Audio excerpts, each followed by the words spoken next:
그날 밤 궁궐에는 횃불이 핏빛처럼 붉게 타올랐습니다. 무너지는 옥좌 뒤 어딘가에서 한 아이가 눈을 떴습니다. 눈을 떴을 때 그녀의 아버지는 역적이 되었고 어머니는 사라졌으며 역사는 이미 그녀를 지워버렸습니다. 그녀는 살아남았지만 살아있지는 않았습니다. 1603년 6월 27일 조선의 궁궐에 한 여자아이가 태어났습니다.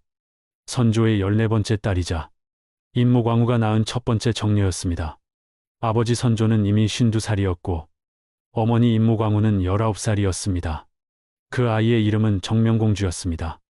그녀가 태어났을 때 궁궐 안에는 보이지 않는 긴장이 흐르고 있었습니다. 이미 왕세자로 책봉된 이보고라버니 광해군이 있었기 때문입니다. 광해군은 후궁의 아들이었지만 임진왜란 동안 나라를 지킨 공이 있었습니다. 그런데 임모광우가 적자를 낳으면 상황이 달라질 수 있었습니다. 정명공주가 3살이 되던 해 그녀에게 남동생이 생겼습니다. 영창대군 이이였습니다. 왕비의 아들, 즉 적자였습니다. 유교 질서에서 적자는 서자보다 왕위 계승에서 우선권을 가졌습니다. 선조는 영창대군을 무척 사랑했습니다. 어쩌면 너무 사랑했는지도 모릅니다. 그 무렵 궁궐의 공기는 조금씩 무거워지기 시작했습니다. 신하들 사이의 시선이 차가워졌고 속삭이는 소리가 많아졌습니다.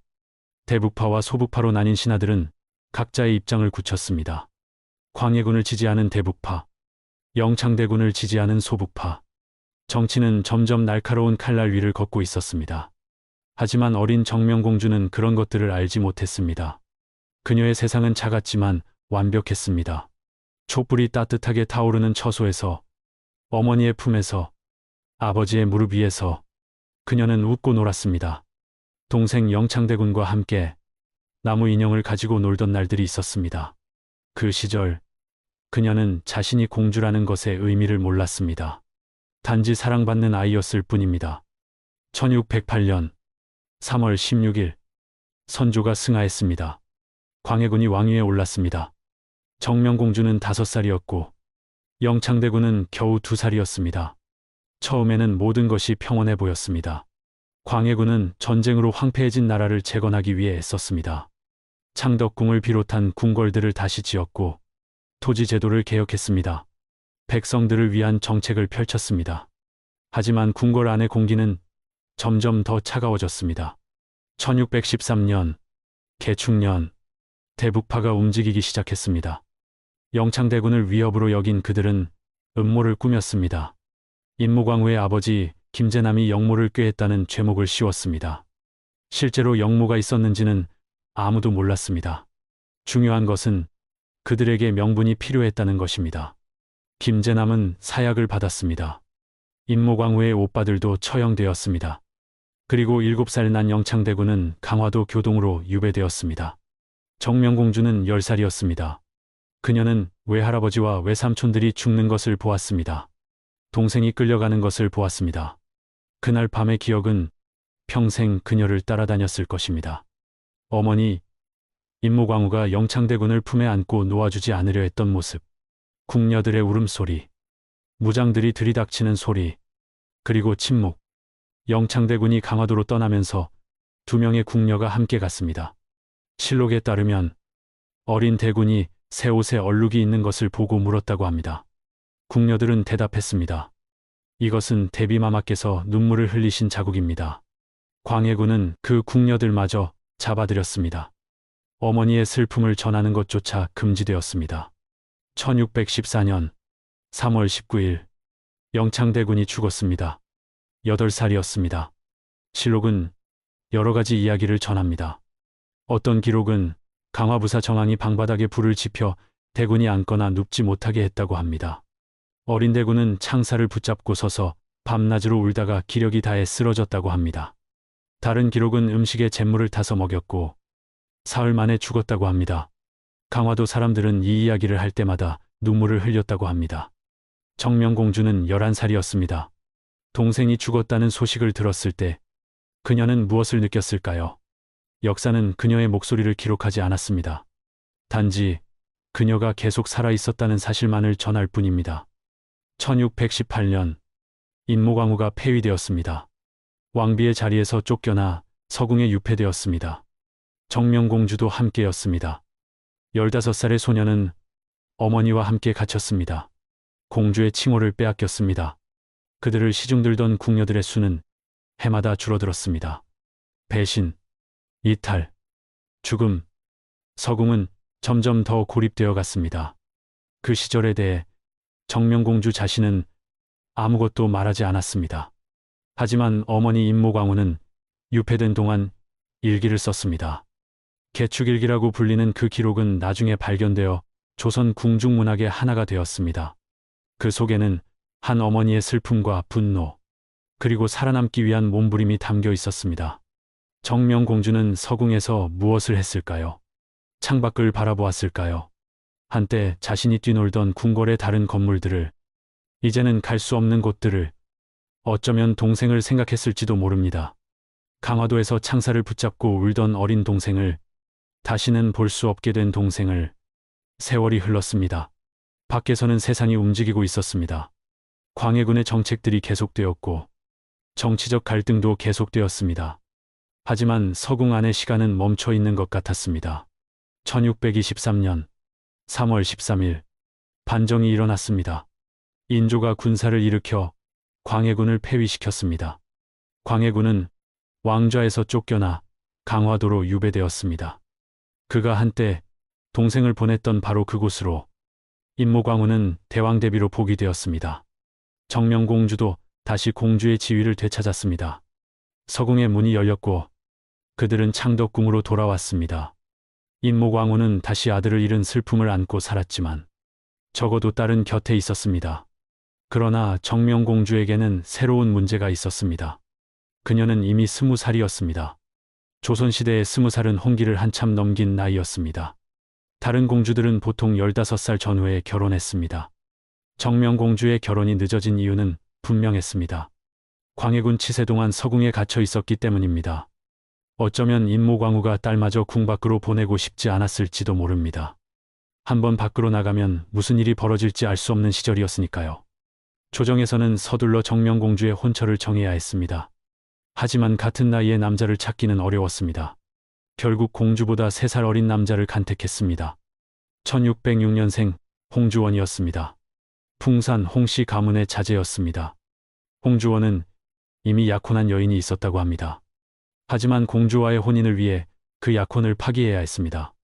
왕실의 명령이었으니 거부할 수 없었습니다. 1623년 9월 26일 혼례가 거행되었습니다. 정명공주는 21살, 홍주원은 18살이었습니다. 임모광우는 딸의 혼인을 매우 기뻐했다고 합니다. 오랜 유폐 생활 끝에 마침내 딸이 정상적인 삶을 시작할 수 있게 되었으니까요. 대비는 사위에게 어승말하는 특별한 말까지 하사했습니다. 왕만이 탈 수 있는 말이었지만 사랑하는 딸의 남편에게 주고 싶었던 것입니다. 혼인 후 정명공주와 홍주원의 삶은 어땠을까요? 처음에는 서로 낯설었을 것입니다. 강제로 맺어진 혼인이었고 나이 차이도 있었으니까요. 하지만 시간이 지나면서 두 사람은 잘 지냈던 것 같습니다. 그들은 7명의 아들과 1명의 딸을 낳았습니다. 자녀가 8명이나 된다는 것은 부부 사이가 좋았다는 증거일 수 있습니다. 정명공주는 어머니 임모광우를 정성껏 모셨습니다. 대비는 유폐 기간 동안 건강이 많이 나빠졌습니다. 1629년 대비의 병이 깊어지자 인조가 홍주원의 품계를 올려 대비를 기쁘게 하려 했습니다. 1632년 8월 3일 임모광우가 승하했습니다. 48살이었습니다. 정명공주는 29살의 어머니를 잃었습니다. 외할아버지를, 외삼촌들을, 동생을, 그리고 이제 어머니까지 그녀가 사랑했던 사람들이 하나씩 떠났습니다. 그런데 어머니의 죽음 후 이상한 일이 벌어졌습니다. 대왕대비의 처소에서 의심스러운 편지가 발견되었다는 것입니다. 인조와 효종이 의심을 품었습니다. 조사가 시작되었고 정명공주와 그녀를 모시던 궁녀들이 체포되었습니다. 정명공주는 신문을 받았습니다. 고문까지 당했습니다. 한때 왕실의 공주였던 그녀가 죄인처럼 취조를 받은 것입니다. 어떤 궁녀들은 사형을 선고받았습니다. 정명공주 자신도 죽을 수도 있었습니다. 하지만 그녀는 다시 한번 살아남았습니다. 결국 혐의가 벗겨졌고 풀려났습니다. 1647년부터 1648년까지 남편 홍주원은 청나라의 사신으로 다녀왔습니다. 돌아왔을 때 아내가 살아있는 것을 보고 얼마나 안도했을까요? 그 후 정명공주의 삶은 조용해졌습니다. 현종과 숙종의 치세 동안 그녀는 가족들로부터 극진한 대우를 받았다고 합니다. 자녀들이 성장했고 손자, 손녀들이 태어났습니다. 그녀는 할머니가 되었습니다. 정명공주는 서예에 뛰어났다고 합니다. 그녀의 글씨는 아버지 선조의 필체를 닮았으면서도 독특한 품격이 있었습니다. 송시열은 그녀의 글씨에 대해 이렇게 말했습니다.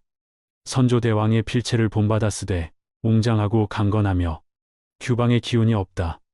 여성스러운 부드러움보다는 힘찬 기운이 있었다는 뜻입니다. 어쩌면 그녀가 겪은 삶의 무게가 글씨에도 담겨 있었던 것일까요? 남구마는 정명공주의 5가지 덕을 이야기했습니다.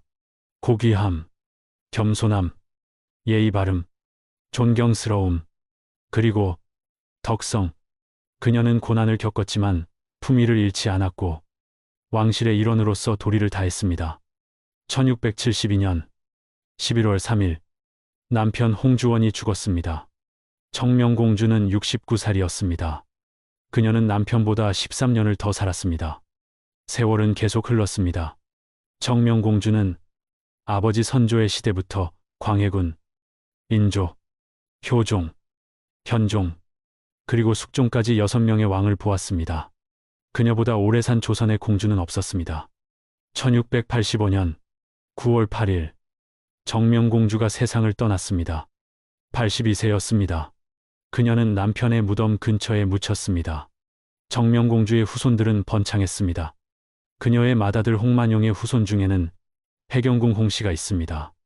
사도세자의 비이자 정조의 어머니인 그분 말입니다. 둘째 아들 홍만영의 후손 중에는 홍구경이 있습니다. 정조의 측근이었던 인물입니다. 정조는 아버지 쪽으로도 어머니 쪽으로도 모두 선조의 후손이었습니다. 그리고 그 혈통의 한쪽에는 정명공주가 있었습니다.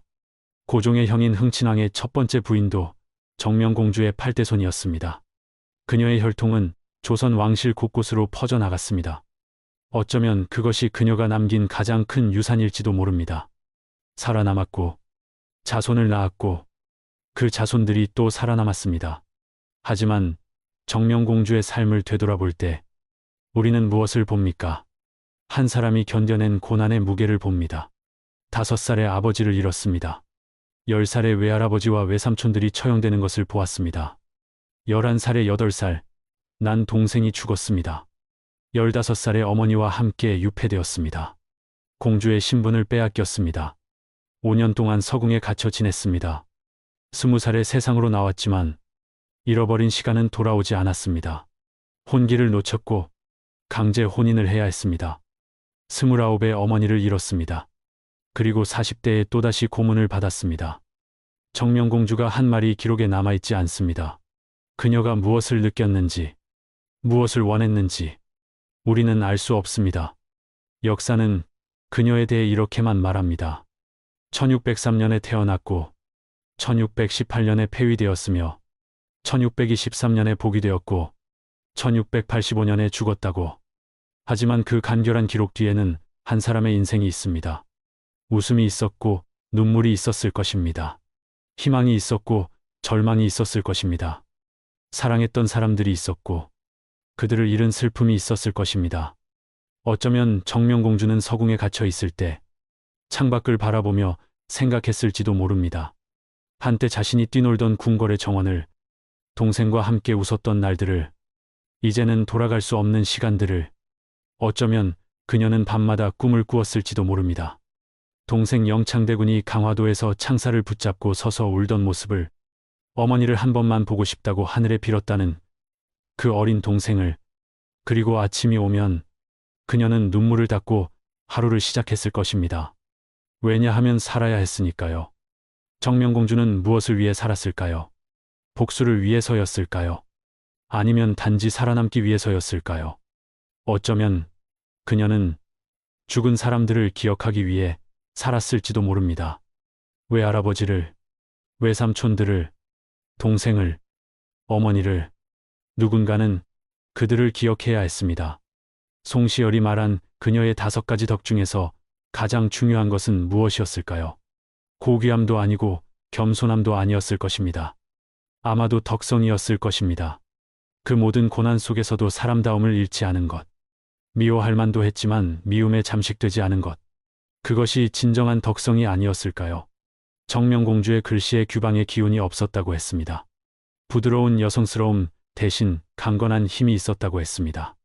그것은 우연이 아니었을 것입니다. 그녀는 부드럽게만 살 수 없었습니다. 강해야 했습니다. 견뎌야 했습니다. 그래서 그녀의 글씨도 강했던 것입니다. 정명공주가 남긴 글씨들은 그녀가 죽은 후에야 세상에 알려졌습니다.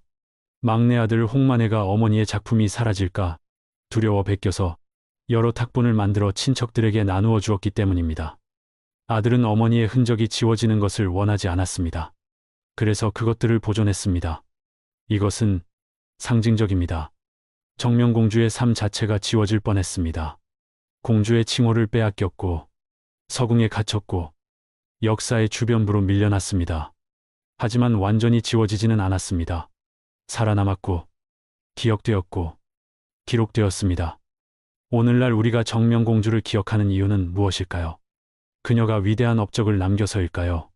아닙니다. 그녀는 정치적 결정을 내리지 않았고 전쟁을 승리로 이끌지 않았고 개혁을 주도하지 않았습니다. 단지 살았을 뿐입니다. 하지만 그 단지 살았다는 것이 얼마나 어려운 일이었는지를 우리는 압니다. 그녀가 견뎌낸 것들을 생각하면 살아남은 것 자체가 승리였습니다. 무너지지 않은 것이 용기였습니다. 미워하지 않은 것이 덕이었습니다. 조선의 다른 공주들도 불행했습니다. 정명공주의 선조인 경혜공주도 비극적인 삶을 살았고 후손인 덕혜옹주도 그러했습니다. 왕실의 여성으로 태어나는 것은 축복이기도 했지만 저주이기도 했습니다. 그들은 정치적 도구로 사용되었고 권력 다툼의 희생양이 되었습니다. 하지만 정명공주는 그 중에서도 유독 오래 살았습니다. 82세까지 조선 역사상 가장 오래 산 공주였습니다. 그것은 축복이었을까요? 아니면 또 다른 형태의 고난이었을까요? 어쩌면 둘 다였을 것입니다. 오래 살았기에 더 많은 것을 보았고 더 많은 것을 잃었고 더 많은 것을 기억해야 했습니다. 정명공주가 말년에 무엇을 생각했을지 상상해 봅니다. 80이 넘은 나이에 그녀는 창밖을 바라보며 지난 세월을 돌이켰을 것입니다. 아버지 선조의 시대부터 손잡벌되는 숙종의 시대까지 얼마나 많은 것들이 변했을까요? 얼마나 많은 사람들이 왔다가 떠났을까요? 그녀는 자신의 삶이 헛되지 않았다고 생각했을까요? 아니면 너무 많은 것을 잃었다고 슬퍼했을까요? 우리는 알 수 없습니다. 역사는 그녀의 마음을 기록하지 않았으니까요. 1685년 9월 8일 정명공주는 눈을 감았습니다. 그녀의 장례는 왕실의 예를 갖추어 치러졌습니다. 그녀는 남편 홍주원의 무덤 옆에 묻혔습니다. 함께 살았던 사람 곁으로 돌아간 것입니다. 그녀의 무덤에는 비석이 세워졌을 것입니다. 거기에는 그녀의 이름과 생몰년이 새겨졌을 것입니다. 선조대왕의 딸 정명공주. 간단한 문구였지만 그 안에는 한 사람의 인생 전체가 담겨 있었습니다. 오늘날 그 무덤은 어디에 있을까요? 남아있기는 할까요? 세월이 흐르면서 많은 무덤들이 사라졌습니다. 어쩌면 정명공주의 무덤도 잊혀졌을지 모릅니다. 하지만 그녀의 이야기는 남아 있습니다. 실록에, 족보에, 그리고 후손들의 기억 속에 정명공주의 이야기는 우리에게 무엇을 말해줍니까? 그것은 생존에 관한 이야기입니다. 단순히 숨을 쉬고 있다는 것이 아니라 인간으로서 존엄을 유지하며 살아간다는 것에 관한 이야기입니다. 그녀는 여러 번 죽을 수도 있었습니다. 정치적으로 제거될 수도 있었고 절망에 빠져 스스로를 포기할 수도 있었습니다. 하지만 그러지 않았습니다. 계속 살았습니다. 그것이 저항이었을까요? 어쩌면 그랬을지도 모릅니다. 지우려는 힘에 맞서서 살아남음으로써 증명하는 것. 나는 여기 있다. 나는 사라지지 않았다. 역사는 승자의 기록이라고 합니다. 하지만 정명공주는 승자가 아니었습니다. 그렇다고 완전한 패자도 아니었습니다. 그녀는 단지 살아남은 사람이었습니다. 그리고 때로는 살아남는 것이 가장 어려운 승리입니다. 우리는 종종 역사 속의 영웅들에 대해 이야기합니다. 왕들, 장군들, 학자들, 큰 업적을 남긴 사람들. 하지만 정명공주 같은 사람들도 기억되어야 합니다. 조용히 견뎌낸 사람들, 무너지지 않은 사람들. 그들의 삶도 의미가 있습니다. 정명공주가 서궁에 갇혀있던 5년은 그녀의 인생에서 지워진 시간처럼 보입니다. 하지만 정말로 지워진 것일까요? 어쩌면 그 시간이 그녀를 더 강하게 만들었을지도 모릅니다. 고난이 사람을 파괴하기도 하지만 때로는 단련시키기도 합니다. 혼인 후 정명공주가 8명의 자녀를 낳았다는 것은 의미심장합니다. 생명을 창조하는 것. 그것은 희망의 표현입니다. 미래에 대한 믿음입니다. 모든 것을 잃었지만 그녀는 새로운 가족을 만들었습니다. 새로운 유대를 형성했습니다. 그것이 치유였을까요? 어쩌면 그랬을 것입니다. 정명공주의 자녀들은 어머니로부터 무엇을 배웠을까요? 어쩌면 강인함을 배웠을 것입니다. 어떤 상황에서도 굴하지 않는 것을, 품위를 잃지 않는 것을. 그래서 그들도 번창할 수 있었을 것입니다. 송시열은 정명공주를 기리며 5가지 덕을 이야기했습니다. 그 말들은 단순한 미사여구가 아니었을 것입니다. 실제로 그녀를 알던 사람들이 본 그녀의 모습이었을 것입니다. 고난을 겪었지만 고귀함을 잃지 않았고, 왕족이었지만 겸손했고, 불의를 당했지만 예의를 지켰고, 사람들로부터 존경받았고, 깊은 덕성을 지녔던 사람. 정명공주의 후손들이 조선 왕실의 중요한 위치를 차지하게 된 것은 우연이 아닐 것입니다. 그녀가 심은 씨앗이 자라난 것입니다. 그녀가 지킨 혈통이 이어진 것입니다. 그녀가 견뎌낸 삶이 결실을 맺은 것입니다. 해경궁 홍씨가 한중록을 쓸 때 그녀는 자신의 선조인 정명공주를 생각했을까요? 두 사람은 비슷한 점이 많습니다. 왕실의 비극을 목격했고, 사랑하는 사람을 잃었고, 그럼에도 살아남았습니다. 그리고 글을 남겼습니다. 인목왕후의 개축일기, 해경궁, 홍씨의 한중록, 조선 궁중문학의 2걸작입니다. 그 사이 어딘가에 정명공주가 있습니다. 정명공주 자신은 일기를 남기지 않았습니다. 적어도 발견된 것은 없습니다. 하지만 그녀의 글씨는 남았습니다. 강건하고 웅장한 필체, 규방의 기운이 없는 힘찬 글씨. 그것이 그녀의 목소리였을까요? 말로 하지 못한 것을 글씨로 표현한 것일까요? 서예는 마음을 담는 예술입니다. 붓을 쥔 손의 떨림, 먹의 진하기, 백의 속도. 모든 것이 쓰는 사람의 심경을 드러냅니다. 정명공주의 글씨를 보면 우리는 그녀의 마음을 조금이나마 엿볼 수 있을지도 모릅니다. 강함 속의 슬픔을, 웅장함 속의 고독을. 정명공주가 세상을 떠난 지 340년이 지났습니다. 조선은 망했고, 대한제국이 생겼다가 사라졌고, 일제강점기가 있었고, 해방이 있었고, 전쟁이 있었고, 분단이 있었습니다. 세상은 완전히 바뀌었습니다. 하지만 정명공주의 이야기는 여전히 의미가 있습니다. 왜냐하면 그것은 인간의 이야기이기 때문입니다. 시대를 초월하는 보편적인 주제들을 담고 있습니다. 상실, 슬픔, 인내, 생존, 희망. 오늘날에도 정명공주 같은 사람들이 있습니다. 이름 없이 견디는 사람들, 조용히 싸우는 사람들, 무너지지 않는 사람들. 역사는 그들 모두를 기록하지 않습니다. 하지만 그들은 존재합니다. 정명공주를 기억하는 것은 그들을 기억하는 것입니다. 역사의 주변부로 밀려난 사람들, 권력의 희생양이 된 사람들, 그럼에도 존엄을 잃지 않은 사람들. 그들의 삶도 의미가 있다고 말하는 것입니다. 역사책은 종종 큰 사건들만 기록합니다. 전쟁, 혁명, 정변. 하지만 역사는 그것만이 아닙니다. 역사는 또한 개인의 삶들로 이루어져 있습니다. 하루하루를 살아가는 사람들의 이야기들로. 정명공주의 삶은 그런 역사의 한 조각입니다. 그녀는 영웅이 아니었습니다. 성인도 아니었습니다. 단지 한 사람이었습니다. 태어났고, 살았고, 죽었습니다. 그 사이에 많은 것을 겪었습니다. 기쁨도 있었고, 슬픔도 있었을 것입니다. 하지만 무엇보다도 그녀는 살아남았습니다. 정명공주의 무덤이 어디에 있는지 정확히 아는 사람은 많지 않습니다. 하지만 그것은 중요하지 않을지도 모릅니다.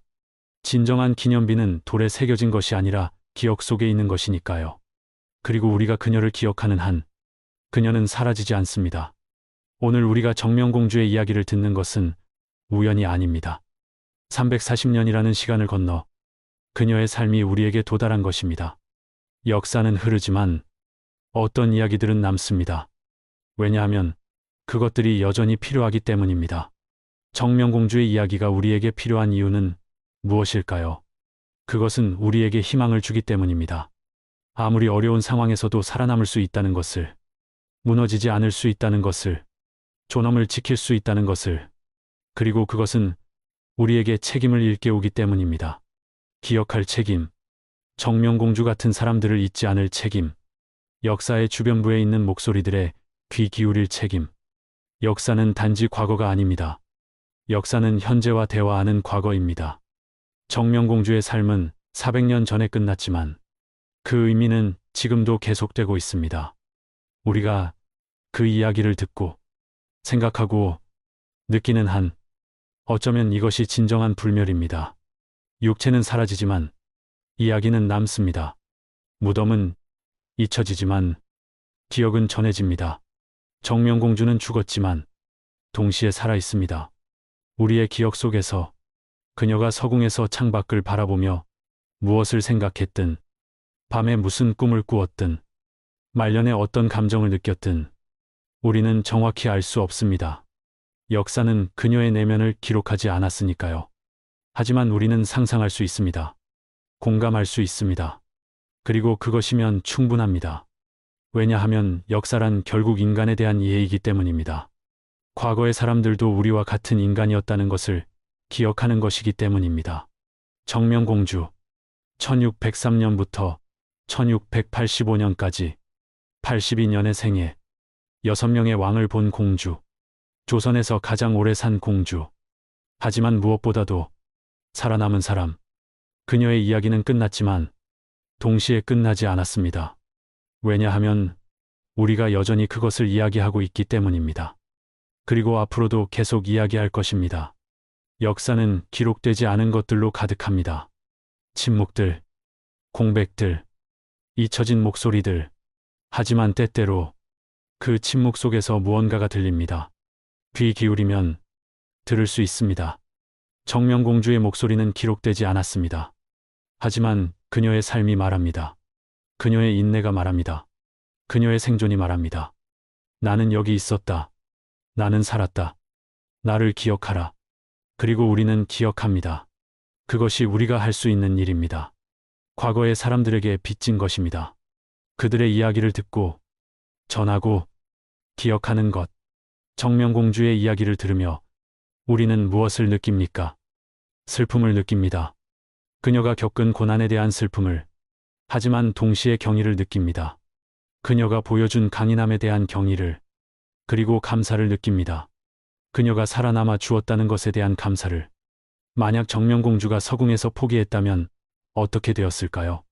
만약 그녀가 고문을 견디지 못했다면 어떻게 되었을까요? 그랬다면 그녀의 후손들은 태어나지 않았을 것입니다. 해경궁 홍씨도, 홍구경도, 그 많은 후손들도 존재하지 않았을 것입니다. 한 사람의 생존이 얼마나 많은 것을 의미하는지, 한 사람의 선택이 얼마나 많은 미래를 만들어내는지, 정명공주의 삶은 그것을 보여줍니다. 그녀는 특별한 사람이 아니었습니다. 단지 자신에게 주어진 삶을 살았을 뿐입니다. 하지만 그것만으로도 충분히 의미 있었습니다. 왜냐하면 삶 자체가 의미 있는 것이니까요. 정명공주를 기억합시다. 외할아버지와 외삼촌들을 잃은 10살 소녀를, 동생의 죽음을 견딘 11살 소녀를, 서궁에 갇혔던 15살 소녀를, 그리고 그 모든 것을 이겨내고 82세까지 산 여인을. 그녀의 삶은 역사책의 한 줄에 불과할지 모릅니다. 하지만 그 한 줄 뒤에는 수많은 날들이 있었습니다. 수많은 순간들이, 수많은 생각과 감정들이. 그것들을 기억하는 것이 우리의 몫입니다. 역사는 끝나지 않습니다. 과거는 현재로 이어지고, 현재는 미래로 이어집니다. 정명공주의 이야기도 마찬가지입니다. 그것은 과거의 이야기이지만 동시에 현재의 이야기입니다. 그리고 미래의 이야기이기도 합니다. 왜냐하면 앞으로도 사람들은 고난을 겪을 것이기 때문입니다. 부당함을 당할 것이기 때문입니다. 그리고 그들에게 정명공주의 이야기가 힘이 될 수 있기 때문입니다. 당신도 견딜 수 있다. 살아남을 수 있다. 당신은 혼자가 아니다. 정명공주. 1603년 6월 27일부터 1685년 9월 8일까지 82년의 생애, 한 사람의 인생, 하나의 이야기, 그리고 수많은 의미들. 그녀를 기억하는 것은 단지 과거를 돌아보는 것이 아닙니다. 그것은 현재를 이해하는 것이고 미래를 준비하는 것입니다. 왜냐하면 역사는 반복되고 인간의 본질은 변하지 않기 때문입니다.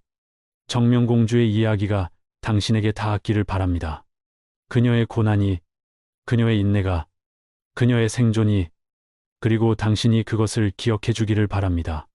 역사의 공백을 채우는 것은 우리의 기억이니까요. 살아남았지만 이름이 사라질 뻔했던 사람, 하지만 결국 기억된 사람, 그것이 정명공주입니다. 그리고 그것이 우리 모두가 할 수 있는 일입니다. 기억하는 것, 전하는 것, 잊지 않는 것. 이 이야기가 당신을 움직였다면 그녀를 기억해 주십시오. 공유하고, 이야기하고, 생각해 주십시오. 그것이 역사가 남긴 목소리에 귀 기울이는 방법입니다.